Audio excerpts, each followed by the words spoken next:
Peace and love, everyone. I'm just coming to you real quick here. I hope y'all can see me because I'm kind of in the shaded side of things. I can sit on the sunny side, but I know y'all can see me. So, peace and love, peace and love. I'm out here in my garden. I'm sitting here and everything looks so beautiful. I am chilling, chilling, chilling, chilling. Hey, real odds and evens. I don't like saying the whole thing. I want to call you real odds. Actually, real evens would be great because evens is my favorite set of numbers. But I know we everything, right, brother? Peace and love to you. Welcome in. I'm out here in my garden, chilling, chilling, finding my way to my peace. And I am. Yes, we are. I'm just finding my way to my peace. That's why I titled it that, because when I tell you, the more I put my little space together, the more I come out here and the more I feel at peace. I feel the way that I'm supposed to feel, the way that I know it's the way I'm supposed to feel because I feel so renewed in it, you know? I was on a couple of lives today. I really couldn't hear because, you know, I work in the plantation today. I'm just on break right now.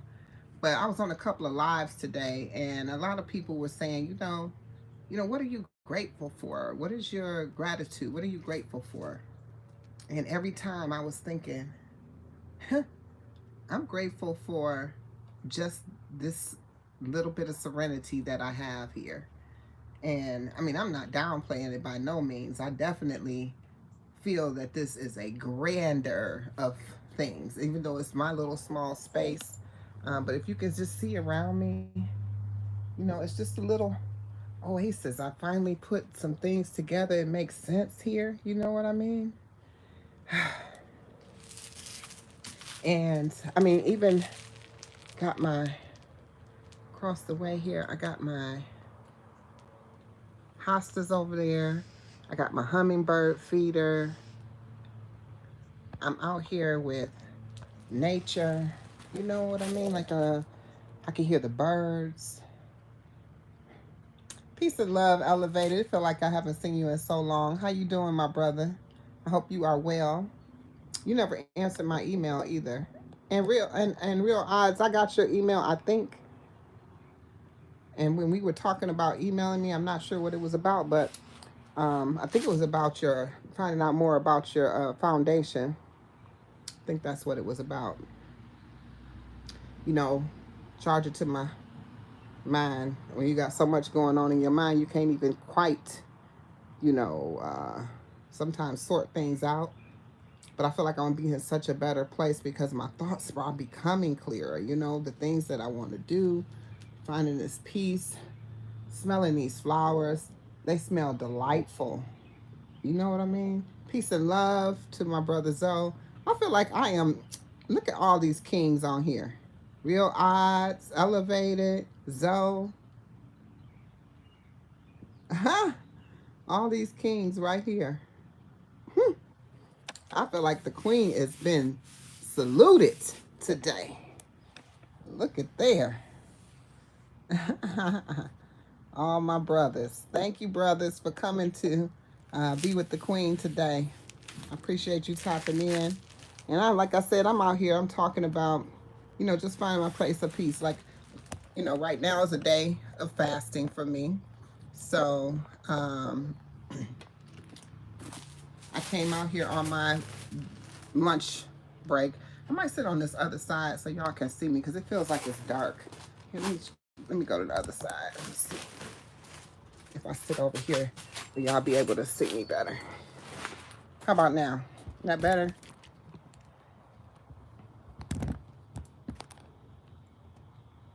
Is that better or it don't matter? Because honestly, now I can't see what the screen say.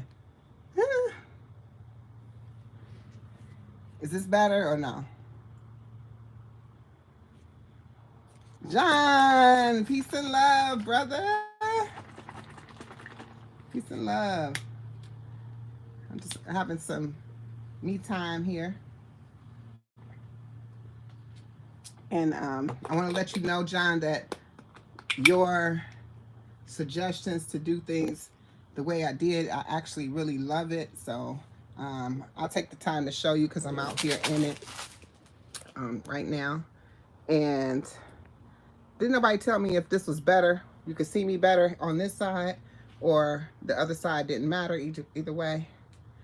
Because I might go back to the other side, baby, because this, when I tell you the lights, the sun is cooking. Hey, girl. Hey, Heather. I'm good. How are you, Heather? Everybody's speaking to everyone. I'm going to slide over here because I don't want to bake, y'all. I don't want to bake. That was great lightning, but I don't want to bake. Oh, hopefully you tag me or something or make a notification that you're going live so I can join your live. Definitely.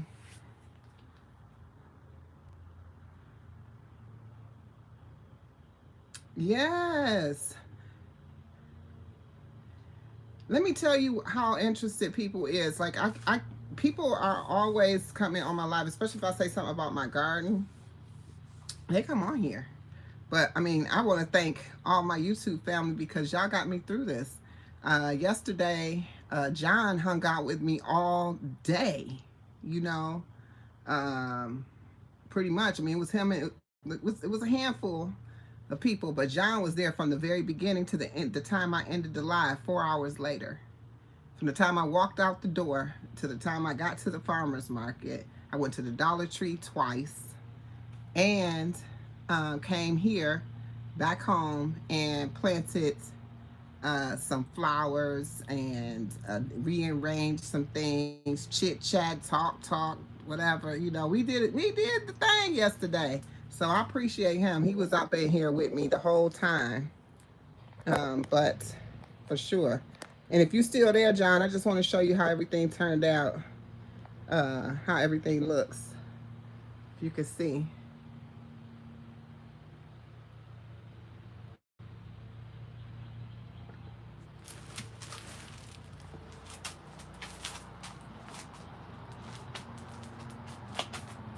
Come out some so you can get the full effect of that. I just got it sitting sideways because I had it, my stand sitting on there, trying to keep it out of the sun. And look what I did. Put my hostas along with the hummingbird feeder right there. So, I mean, that's pretty much how it is. And the watermelons will go over there when I plant them. But right now they're down. My watermelons are still down here in the canister down there. But for sure. So, thank you, John, for all your insight and advice. For sure. Yes, I did it. And so this rising, when I got up, I came out here, I fixed my tea, I had my book. I had started reading this book a while ago.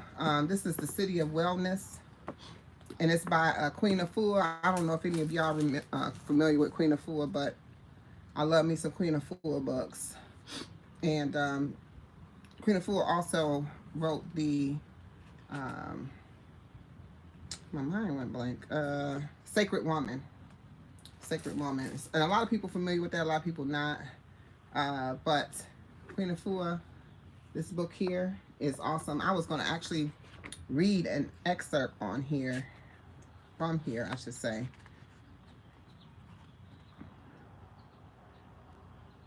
This is talking about like the obesity crisis. And I thought it is pretty sad on how obese the United States is as a country altogether. You know what I mean? The obesity crisis is off the chain. Like, it's more people that has regular made, you know, obesity a common thing, a way to be, the way to, like, it's normal. They normalized it, right? And so we look at food so many different ways. Um, it's used in so many different ways. It's used as a weapon. It's used as, in some cases, it's used as a tool. Some cases it's used as the purposes is meant for, which is just nutrition. Um, it's, you know, in so many ways. And then sometimes it's used as, through someone who's addicted to it. You have a lot of different, you know, ways that food is used, because everything is not food. Everything is not food. I mean, unless you want to say that everything is food, and then there's things that nourish the body, right? So you got the food, and you got things that actually nourish the body. So it's two different things. And I feel like anything that comes out of the ground, which is why I plant, why I'm planting a garden, is because anything that comes out of the ground or comes out of the soil that grows, it's living. So you're eating living food. So if you want to live, why wouldn't you eat something that lives if you have to nourish your body? And if you have, you know, when you're eating things that are dead, then you couldn't possibly be, you know, giving your body the nourishment, because it's um, no nourishment to something that's not alive. You know what I mean? So eating live foods. Someone put it to me like that a long time ago, and when I wasn't there, you know, in that mindset, like you said, real odds. I wasn't in that mindset. No, I did not deal with even paying attention. It wasn't even something that I was even cared about. You know, so my saying, and always will be my saying, when when the student is ready, the teacher will appear. Let me say it again for you. When the student is ready, the teacher will appear. So whoever is in front of you, when you begin to realize and receive information from someone, that's your teacher. You get what I'm saying? So, um, yeah. When the student is ready, the teacher will appear. Absolutely. But this is what it says about obesity. It says we all know there's a so-called weight problem in our community. But what we don't know is what to do about the magnitude of the crisis we face. If we are what we eat, then the current American diet is literally killing us. It's called a SAD diet. It's called SAD, Standard American Diet. It's called SAD. It's literally killing us. The statistics are chilling. 67% of 8.5 million of all Americans are substantially overweight or obese. If we shine the spotlight on, and she starts to break it down, African American women, then 80% of all black women older than 50 are significantly overweight or obese. Obesity doesn't just make you look bad or feel uncomfortable. It sets the stage for much higher incidence of hosts of potentially incapacitating illness that often culminate in premature death. You get what I'm saying? Like, this is when you start putting these statistics and these numbers together. Peace and love, Corey. Thank you. Welcome to the live. Make sure you double tap on the screen when y'all enter. It says that we remain ignorant to the real facts, such as African American women and children are among the primary casualties of the current national obesity epidemic. Primetime television advertisers target 31% more fast food and soft drinks commercials to black audiences than they do their comparable audiences. Primetime television programs depict obese African American characters at 10 times the rate of comparable characters. Restaurant meal portions are supersize me, large size me, grand size me. They have increased by 40% in the last 15 years. And we tend to consume more fast food than any other culture. Restaurants in low-income communities consistently provide fewer healthy food options. And if y'all think about this statement here that she's making, it's a fast food restaurant on every freaking corner that you could think of, or some type of food option somewhere, but mostly fast food. Where there's a McDonald's everywhere. There's a McDonald's in every country. That's crazy, right?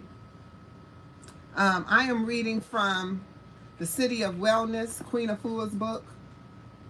I've had this book for some years, and I started reading it, and then today, because I got my garden together, I pulled it out, and I came out here with my tea, and I began to read again, because you know what? This is my peace. This is my space. This is my woosah, right? This is what I love. I really can get into doing this on a regular basis. And so if I have this look forward to, did you ever realize that as people, as long as we got something to look forward to, something that is, whether it be, is something that's in the future that we look forward to, whether, and it doesn't have to be far in the future, it could be right close recent, it doesn't matter, right?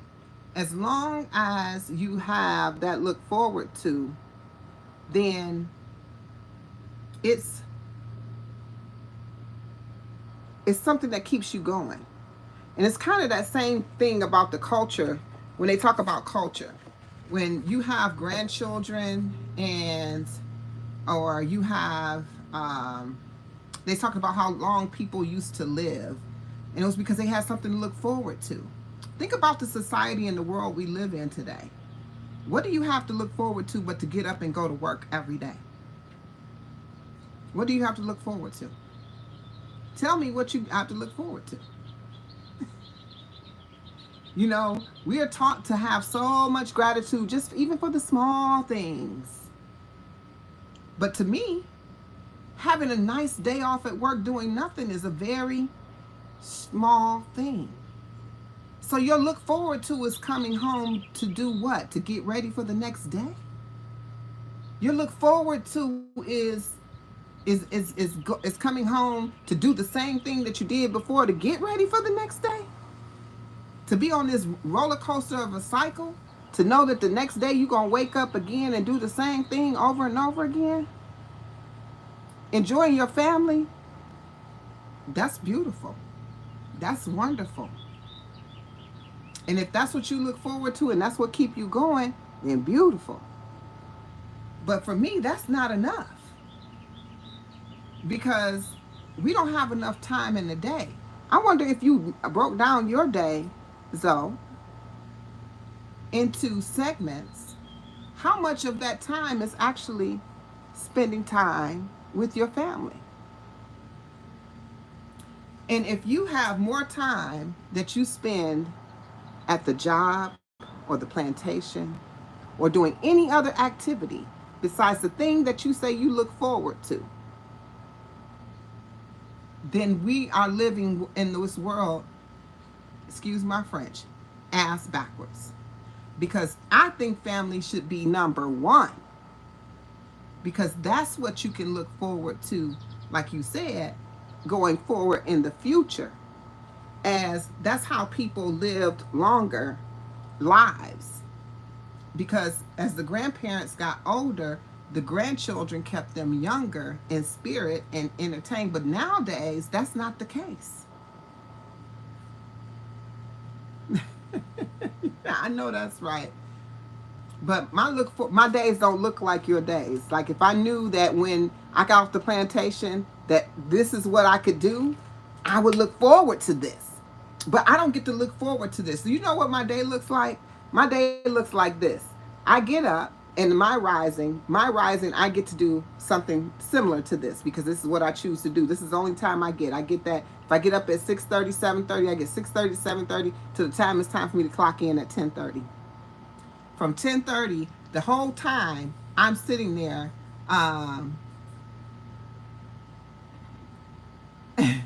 That means I know that's right. So I'm sitting there the whole time, like, okay, is it 2:30 yet? So I can take this break, right? I take an hour and a half lunch because I combine my breaks because I don't take that 15-minute in the morning and rising in the 15 in the evening or whatever. I don't do that. I take it all together, combined it, and I take an hour and a half lunch break. I look forward to, now that's what I look forward to because guess what? This is my lunchtime right now and I'm talking to you and I'm dealing with you, but because I'm fasting, I'm not eating, but I'm having me some coconut water. I was reading a book and now I'm on live. But this is all the time I have, an hour and a half. Earlier, before rising, before when I rose, I got up today at 8, so I had from 8 to 10:30 to do whatever at that time, but you know how that turns out, right? You know how that what that turned out to be. All you thinking about is, oh, I gotta be at work in a minute. So that's how your mind is absorbed. Because we don't have these look forward to moments, we don't tend to find peace in our, we don't tend to find peace. And I keep doing this so I can see what time it is so I can know whether or not, because I got to get back to the plantation. Hey, grand afternoon, badass. Thank you for joining the live. All right, so when you think about the time that you put into just that, so now when I go back, it'll be, actually I didn't go till about 3 today, 3:30, so it'll be 5 o'clock, I guess, when I go back. Well, hey, Amma. Hey, Amma. It's gonna be about, like I said, it's gonna be about 5 o'clock when I go back. With that being said, though, I get off at 7:30, so I still have 2.5 hours to be on the plantation. But guess what happens when I get off the plantation? I don't get to look forward to going home because I'm already home. I don't get to look forward to, oh, I get to chill and do whatever I want to do because I don't. Because I have another obligation that I take care of on a regular basis. You follow what I'm saying? So that, and I don't want anybody to think I'm ever complaining. I am a caregiver for my mother, and that's not the complaint. The complaint is that plantation. Understand that. Because that's the part of my day, as you can see, that consumes my entire day. It consumes the entire day. And all I get is bits and pieces. So after I get off at 7:30, unless I take another about half hour to an hour, I can get over there anytime in the evening to do what I need to do. I spend about an hour and a half, 2 hours over there. And sometimes longer because it's my mama. But I have to, compartmentalize my time, right? So compartmentalizing my time means that, okay, if I stay over there for 2 hours after I get off work, when I get back, I only have this much time before it's time for me to go to bed to get up and do this all over again. So that's what I'm talking about. We don't have anything that we really look forward to. Because the only thing that is in front of us on a regular basis, we live for our weekends, whatever your days off. We live for our days off, whatever that looks like. But when you're a person like me, even your days off don't even belong to you. This weekend was the first weekend, Friday and Saturday, that I was able to just have my time and do what I wanted to do, which was today. I mean, which was to do the things I wanted to do, and that was just chill. That's it. I think pretty much everybody look forward to waking up, but if your look forward to waking up is to be up and doing the things that you don't want to do, then that look forward to is kind of in vain for me. And I'm saying that to say, not to downplay you, brother, because I know that you got a whole different reason for wanting to be woke up every day. And I am so grateful that you were still here. Okay, I am grateful. You know that. Because you are definitely my brother from another mother.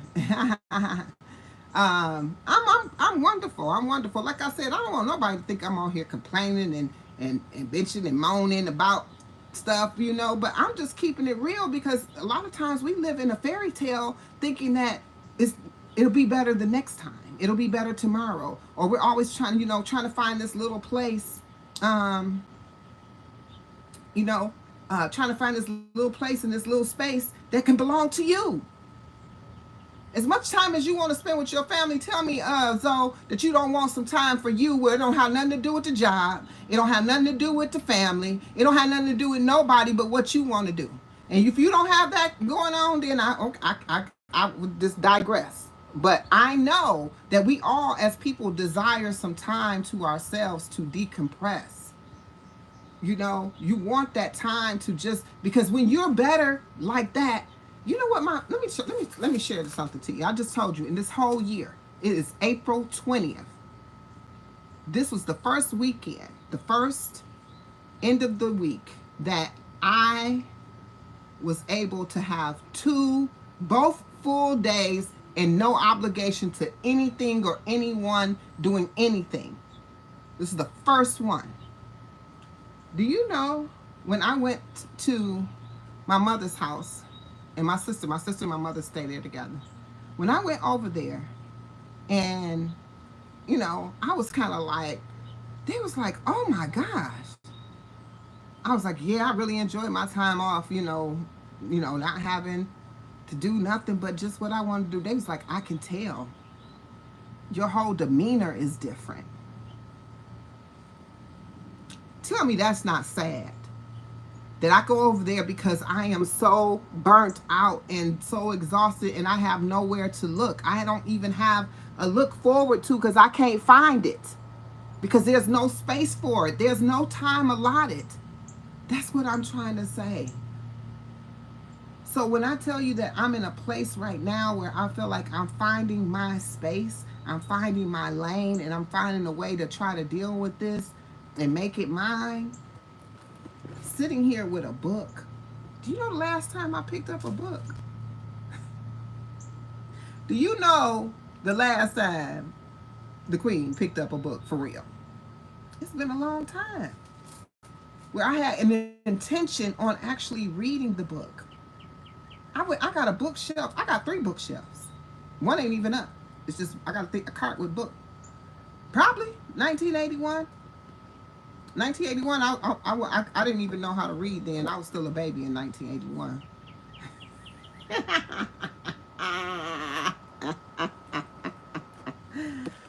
But it's been a minute, right?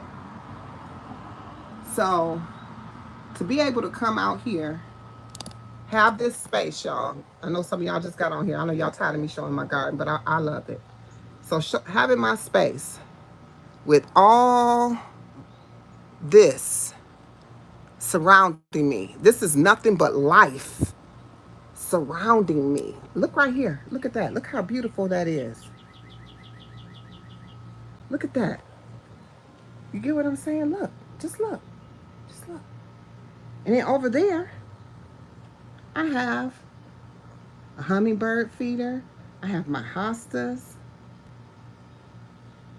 I'm just chilling. And I'm sitting on the little couch here. I can lay back like this. You feel me? I don't know if y'all can hear the birds, but they out here. The trees right here just hanging over, they look beautiful. They fully green. I watched them. I watched it go from just a budding to a full-fledged green tree. Look at how pretty this tree is. Look at it. It's full. And it was so bare. And then I saw it grow like this. You know, I sat here and I watched it. This is what I'm talking about when I say you can't even look forward to the simple things. You know how simple this is? This is the most simple thing that you could ever do in life. Just chill. Just chill. That's it. What I'ma say? I just got back from a long and beautiful walk in the park. And it was peaceful, wasn't it? It was so peaceful. You can't tell me it was not peaceful. It's just like you can shut your brain off, you shut your mind off, you shut your time off, and you just start just existing. I never looked at the clock until yesterday. I kept trying not to look at the time. I didn't care what time it was. Even my time for going over to care for my mom. What I did was on Friday when I was off, because I didn't want to know the time. I didn't care. Because what I need to do I didn't want it to be on no clock and no schedule. Because I live my life on a schedule, and I don't want to do that when I'm supposed to be able to be free from doing so. So I didn't do it. I just waited and watched. When it started to get dusk and it started to look like it was dark, I said, okay, I'm getting ready to go to my mother's house. I lived off of what nature said. Nature said it's time to wind down. Typically, when I go over to my mom's house, it's starting to get dusk and dark, and that's what I did. I still didn't know what time it was until I came back. I don't even have my watch on today. But I didn't wear my watch because I didn't want to know what time it was. I didn't want to keep tracking and looking and looking and looking and looking and looking and looking. Like I'm doing now. I keep on doing this, trying to see what time it is because I want to make sure that I'm not going over this time. And the whole time that I'm at work, I'm trying to wonder what time it is so how close I am to getting off work, even though I know I got something else to do. It's not right. This is not right. And I just want to know, how do I fix this thing, besides and if I fix it and I fix it for me, am I guaranteed to be able to fix it for anyone else or help someone else through it? Because that's the purpose in trying to figure out something, is so that you can help the next person make it easier for them. And my only solution at this time is just quit. And worry about what happened tomorrow. You get what I'm saying? Like, that's where it's at. That's my solution at this time. So I don't think that that's actually a feasible solution. But I would love some feedback if anybody has any feedback. I'm sorry, I keep on looking at the time. Peace of love, ladies of iTalk. Happy Sunday. But do you get what I'm saying? Like, what is the solution to that? Like, what do you do? We all got to go to the plantation. Majority of us.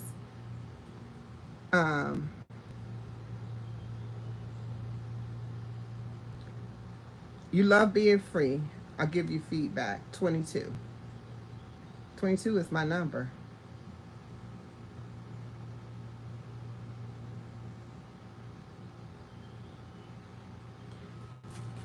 Okay, so Amma, you have younger children. Okay, so I don't have younger children. I don't have younger children, but I get that because I remember, I'm tripping because I'm looking over here and I'm like, why is this thing growing up through the middle of this thing? And it was not like that yesterday. This stuff is growing like that overnight. But anyway, I don't have younger children at home, and I remember when I did, me saying, when they get older, this is what I'm going to do. When they get older, this is what I'm going to do.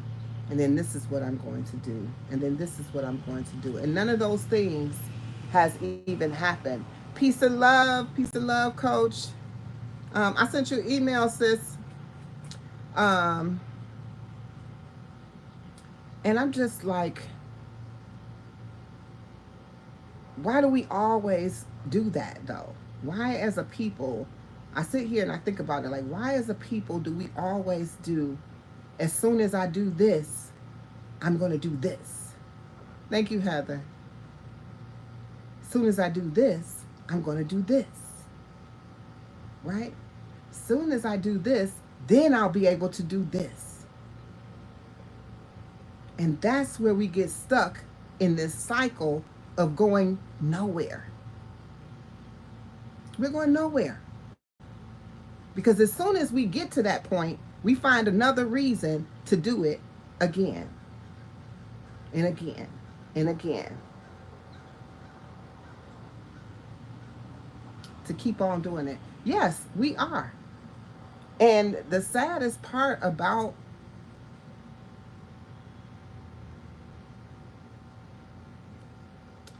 I'm just sending a message to this wasp that thinks that it's about to find some life in uh,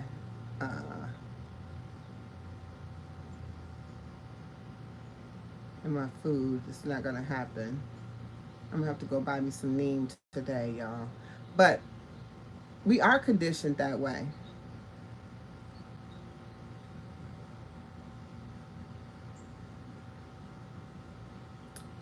I did too, Alma. I did too.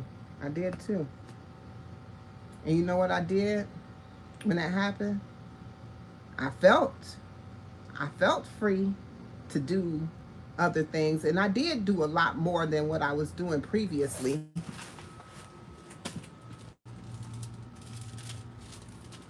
Get out of here. Go. This ain't even for you over here. This ain't for you. Bye-bye. I'm sorry. The wasps think that they're supposed to live over here, but they can't live over here. So I did do more. I went on more trips. I did more things for me. But then I kind of did things in reverse because I didn't have the knowledge and the mindset to set myself up. Because right now, the age I am today, however old that is, because y'all know I don't track my age. I just don't. But I'm somewhere in there that where I should not be trying to be working for nobody, for sure. But with that being said, I said, I didn't set it up right. Because I was living for today and not living for tomorrow. And now I wish I was living for tomorrow so that I could live for today. Do you hear make sense? What I'm saying, y'all? Because if I would have been thinking about all the things that I did, I retired in reverse. For 8 years, I didn't work for anybody. I did exactly what I wanted to do. And I'll just say 8 years because that's the time frame. For 8 years, I did what I wanted to do. I didn't work for nobody. I didn't do anything. Because I had, but I didn't know, because I had something that was coming into me on a regular basis, but I didn't even understand. All I knew is that I didn't want to work. That's what I knew. And so I didn't. And I didn't think about investing anything or taking that and actually working during that time, even when that particular additional income that I lived off of was coming in. Had I done this today, this conversation we having would look different. But the things I know today about setting yourself up to be prepared. So for all of y'all that's way younger than me, I'm talking about if you in your 30s, early 40s, I mean, even if you in your mid 40s, it ain't too late. If you have not set up yourself to be able to stop working before you're 62, 67, 60, whatever that number is, then, excuse me, then you might want to do so. I honestly feel like I would love to just build a compound and just live off the land. That's ideal for me. Build a compound, live off the land, and exist in that particular space with all my family and friends, and we have our own little spaces, but we all come together. When it's time to come together, we work with one another. The trade-off is that, we your talent, your skill, what you do will benefit. The next person's skill will benefit the next person's skill, and we trade off on the things that we need. You got coaching here. um Y'all keep started looking at the time. We got coaching here, so she's like on the fitness side of things. You got Queen here who want to tell you about some nutrition and the ways to take care of your body. You got Zoe who can be the entertainer of the year. You got Elevated with his finances, and even though he don't talk about it, but he got that background where he likes to do that kind of thing. You got T with the finances. You got I don't know what I'm gonna do, but I'm sure she can contribute too. Each person contribute what they know to the pot, and we will be able to live off the land. We really wouldn't need any grocery stores. We really wouldn't need anything, but just to be able to exist. We'll figure out, we need some money up front. We'll need some money up front. And the reason we would need the upfront money is to put up some solar panels, make sure we had some functioning plumbing, tap into whatever the water source is off that land. I just think it's possible. I mean, what y'all think? We could do a compound. Thinking like that makes me feel like it's possible. That it's not impossible. The impossible portion of that feels like that ain't nobody really down. They good for the idea, but ain't nobody really down with the cause. They not really trying to jump in and do it for real. I'm a for real person. Like, I'm literally saying, when I'm saying this, I'm like, literally, I could do it. I could do it. I could do it, and I would do it. Because that's just who I am. I don't hesitate to do things or try something, because at the end of the day, what is it going to hurt? Yeah. Dreams they come reality all the time. I agree. It would be dope. We could just live off the land. I mean, a compound, and it's all about what you define as family too, Monique.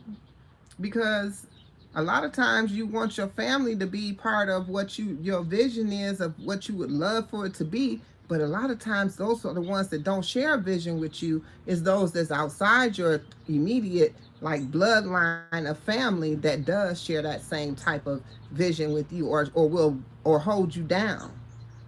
I mean, you see that same thing happen here on YouTube. It ain't necessarily your blood that's holding you down here on YouTube, but you got a whole family that's backing you through on the backside. You're moving in strides because of those that are not directly connected to you through blood. So that's why I don't define family through blood by no means, because family can look different depending on the individual person. So I agree. A family compound sounds beautiful under the definitions that I ride family, right? Because you don't even, I mean, when I look at this picture, y'all, oh my gosh, it just seems so beautiful just to see that how we could just come together and have everything we need. I mean, it's some people in here that know medicine, some people that know holistic medicine, some people that know this gardening, farming thing that we got going on. I bet you it smell delightful, Heather. I bet you it smell delightful. But we got people that can do it all. People that can do it all.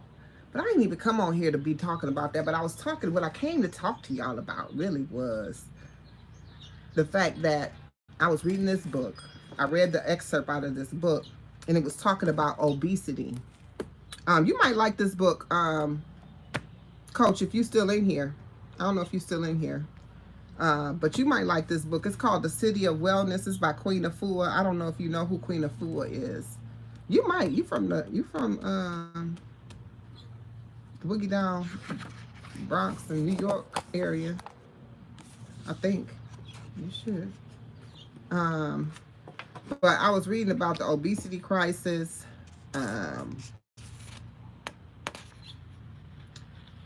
It's talking about food and the mood, what we eat and why we eat it. It talks about heart disease, cancer, stroke, diabetes, how you fix this, the different areas of your body.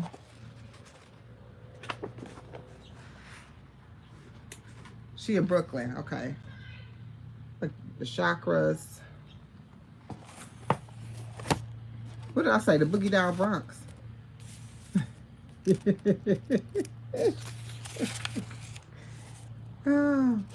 And it's called The City of Wellness, but it says it's the 7 kitchens of consciousness, restoring restoring your health through the 7 kitchens of consciousness. Oh, you washing your hair? Okay.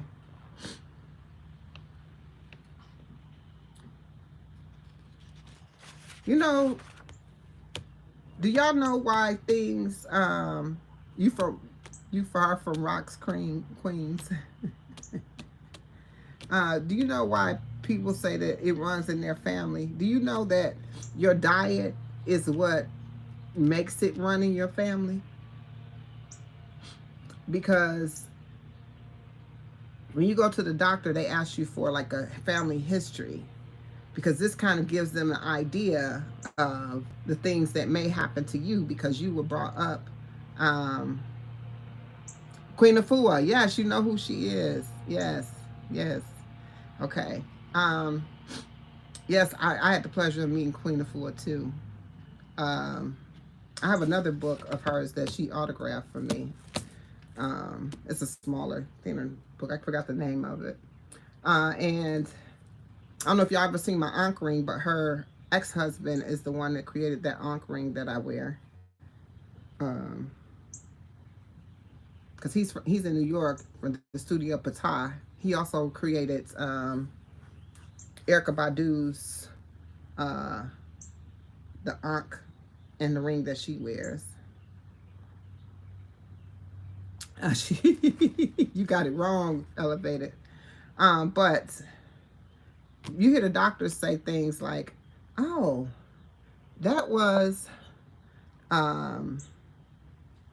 you know, you have a family history of this. If you think about it, the family history is about the way that you eat.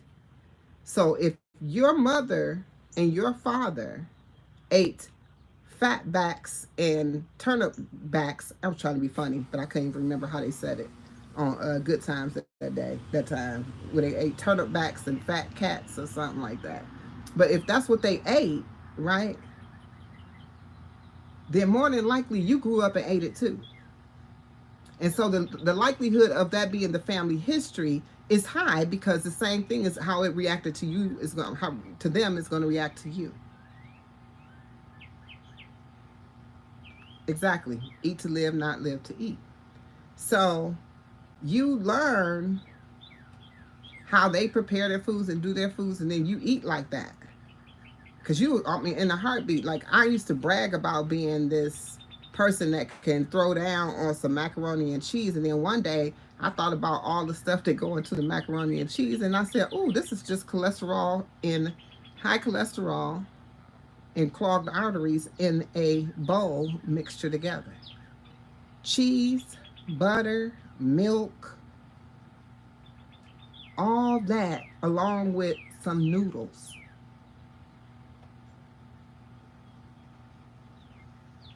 But we fix it. And not just on regular special occasions. We be fixing it like, oh, it's Sunday. Come on over. We're going to have some macaroni and cheese, some fried chicken, more grease. And then we wonder why we have heart disease and high blood pressure and all those things, and we say, oh yeah, because I was destined to have it because my mama had it. No, you destined to have it because you ate like your mama, and you ate like your daddy, and you ate like your great grandmama and your great granddaddy. The difference, because we know the foods have changed since the times back then, you know. Yes, yes, yep. But it wasn't until I took that look. When I looked at that, and it took me to get out of it to even look at it like that. Do you get what I'm saying? As good as I think it tastes to me, and I'm sure if I put it in my mouth today, I might kind of choke a little bit though. I might feel a little bit funny about that because I know in my head what is in there and all of that. And all I think about is that I worked hard to get my cholesterol numbers down. Trisha's Closet, peace and love. I worked hard to reverse my high blood pressure. I worked hard to do these things. I did. And because I did, every time I think about trying to go back a different way, I say, no, not going to do that. Not going to do that at all. Hey, Kitchen and Life, SSV, peace and love. Welcome to the live. So, and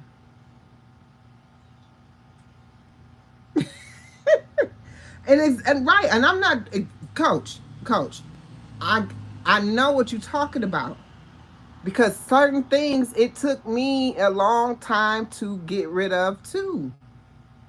It did. But once I started dissecting what was going on with it, it was like, oh no, oh no, I can't, baby, I can't. I mean, you got to go through something to even realize it. And sometimes we putting too much. We giving food, what we call food, too much power. Because what's more important, the food you put in your mouth, and whether it tastes like a certain way, and it's a certain thing, and it was good. It was good for how long? And then for you to have a disease in your body for the rest of your life? Because you don't know how to reverse it because something tastes good? Because it tastes good? Think about what you're saying. What's more important to you, your life or something tasting good? Think about that. This is the mindset. It's a mindset. It's a mindset. And this is what this is what I have dealt with. You get what I'm saying? This is what the things that I battled with. Like it was hard. I had to start. If I didn't start putting those ultimatums on the table for me, what's more important? What's more important? You get what I'm saying? What's more important?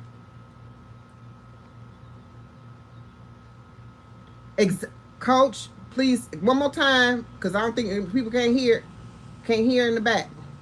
That's what I'm talking about. When you start getting that blood work back and and even the doctors asking you, I bet you your doctor said, well, what is it that you're doing? How did you get your numbers to look like that? They're asking you, how did you do that? Because they sure asked me. They said, well, your cholesterol, and I was told cholesterol can't be reversed, y'all.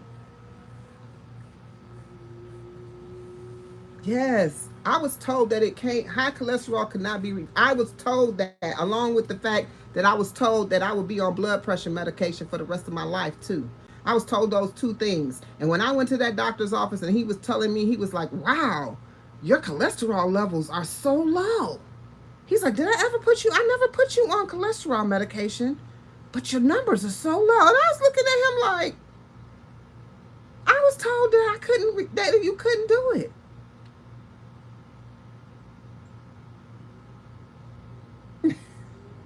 Yep. Coach, I know what you're saying. When they took my blood pressure, the first thing they said was, oh, your blood pressure is like a young child. I went from having blood pressure readings that range from 130, 150, over 90, sometimes over 101 without the medication, and with the medication, still in the 130s and the over 90s, like that.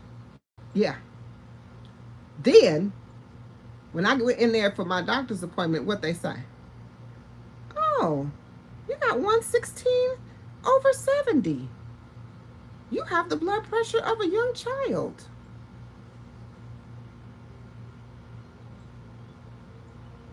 And I'm thinking, if I can have the blood pressure of a young child, everybody can.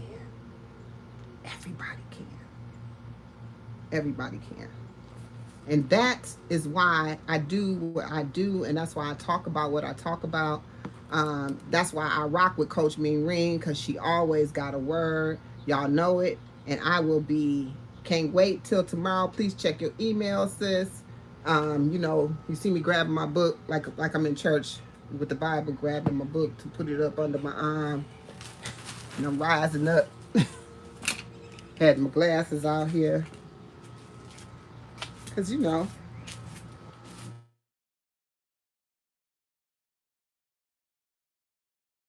you get what I'm saying? So I gotta go to the plantation. Gotta go to the plantation. So I just wanted to kick it with y'all for my lunch hour because, you know, that's what I like to do. You welcome, sis. You welcome. And, you know, you do keep it real, you know, and I like that. No matter what, you always bring it back to, you know, your purpose on here. I don't care what you're talking about. You bring it back to your purpose, you know, and we all learn from each other. You know, we learn from one another, whether it be a little piece here, a little piece there. And don't ever think what you're saying goes unnoticed or unrecognized, because even if someone is hearing what you say, and they may not apply it today, because a lot of things that I got going on in my life and the stuff that I do today came from, I'm trying to set this up here. It came from a time when I listened to a lot of people, right? I listened to a lot of people tell me, I listened to a lot of people tell me things, or I heard a lot of things, and at that moment, it didn't resonate me with that very moment. But at the moment that it did, I remember, and I would be like, oh my gosh. I just gave my best friend some credit. She never even knew I looked at it like that, because I don't, you know, I didn't tell her that it was her, but I used to always talk about how all these things could work. You know, all you need to do is this, and all you need to do is this. And I would give out advice on things that you need to do that I had never done. I had never even tried it. I used to be like, oh, it works. And she used to always challenge me and say, how you know? How you know it work? You ain't never did it. How you gonna tell somebody to do something and you ain't never did it? And I just ran my repeat. And this was something she said to me after this particular time that I ran this, but I just ran a throwback. If y'all get a chance, it is. People fight me off. They do. If y'all get a chance, check out the last throwback I did, the most recent one that says, seeking ye shall find. I tell my story. That's from 2018. I ran it on Restream. It says it's probably about 12 hours long. It's only literally, I think it might be 40 minutes. So you don't even have to listen. Just listen to what I'm saying. I'm talking about the fact that that I had a conversation that came to me. Like I literally always had a desire to be like a public speaker, an author, a coach, you know, this kind of thing. Like, this is what I wanted to do, start my own business, this whole thing around being of assistance to others. That's all I ever wanted to do, was just nurture everybody and have everybody be better. This is what my desires has been. And that was 2018. And to listen back, when I play my throwback, I'm glad I'm going back, because it's reminding me. Sometimes you have to go back to remember. And it's reminding me of all the reasons that I wanted to do the things that I was doing, because I get caught up in the things that are going on now that has me stuck and stagnant. So sometimes you need that little boost. In that video, I talk about the voice that I heard And the reason that I can actually relate to things today is because of that one voice I heard that day that said, before you try to teach anybody about relationship, you need to build a relationship with me. But I'm thinking, and I don't want to give it away because I want y'all to watch it if y'all want to watch it. I'm telling you, it's pretty deep. I'm thinking that it's something outside of me talking to me and telling me to do something. So I go seeking, and that's why it's called Seeking Ye Shall Find. Because I go seeking, and then I end up finding out something real deep in the process of seeking. Because anytime you seek, you shall find. You shall find. You shall find. Sometimes you might find what you don't not looking for, but you shall find it. Okay? So, with that being said, y'all, unfortunately, I have to, as y'all can hear, get back on the plantation. There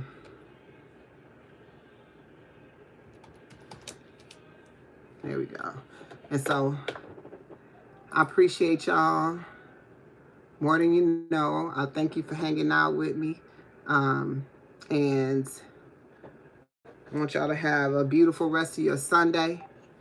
I know I'll be on your live from the plantation. I know you go at 6. And so I'll be there.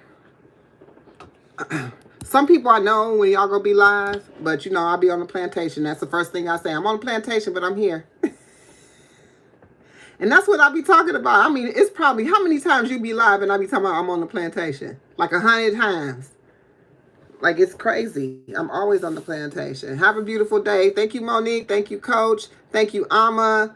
Thank you, Heather. Thank you to Elevated, SSV Kitchen and Life. Thank you to Trisha's Closet. Thank you to John Wright. I think he was in here earlier. Thank you to all of you that came in and graced me today. Zoe. Thank you, Zoe.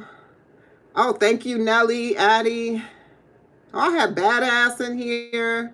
I forgot all about Corey's World. Thank you, thank you, thank you, thank you, thank you. I appreciate all of you. If I did Real Odds from Dave, he was my #1. How could I forget? He's the first one on the live. Thank you, Real Odds. Thank you, everyone, for tapping in. And I want y'all to enjoy the rest of your Sunday. Y'all know how I do. Y'all know where I'm at. If you're looking for me, you know where to find me. I'm on the plantation. Peace and love. Have a beautiful day.